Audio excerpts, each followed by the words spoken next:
ప్రేక్షకులకు, వీక్షకులకు మరియు శ్రేయోభిలాషులకు దసరా శరన్నవరాత్రి మహోత్సవ శుభాకాంక్షలు.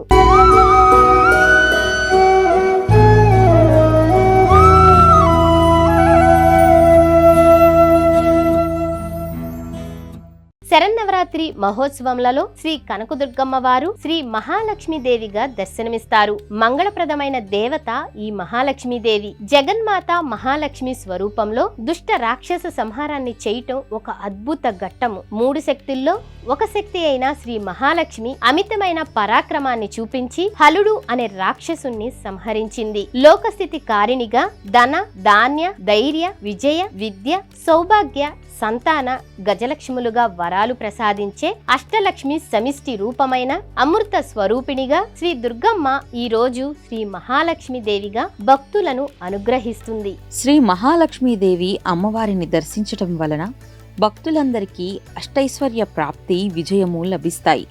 26వ తేదీ శుక్రవారం మహాలక్ష్మీదేవిగా కనకదుర్గమ్మ భక్తులకు దర్శనమిస్తారు. మహాలక్ష్మీదేవి ఫాల్గుణ మాసంలో పౌర్ణమి రోజున పాల సముద్ర మదనం ద్వారా జన్మించింది. మహాలక్ష్మీదేవి విష్ణువు యొక్క సతీమణి మరియు సంపద, శ్రేయస్సు, అదృష్టం మరియు శక్తులకు దేవత. ఆమె విష్ణువుతో పాటు భూలోకంలో సీత, రుక్మిణి, పద్మావతి వంటి అవతారాలలో జన్మించిందని, విష్ణువును వివాహం చేసుకుందని కూడా నమ్ముతారు. మహాలక్ష్మిని శ్రీ అని కూడా అంటారు. దీని అర్థం లక్ష్మి యొక్క శక్తి.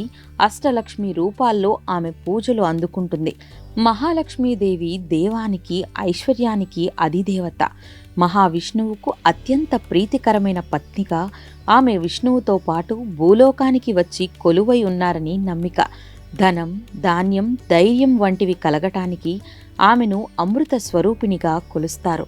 మరొకసారి నెంబర్ 1 న్యూస్ ప్రేక్షకులకు, వీక్షకులకు మరియు శ్రేయోభిలాషులకు దసరా శరన్నవరాత్రి మహోత్సవ శుభాకాంక్షలు.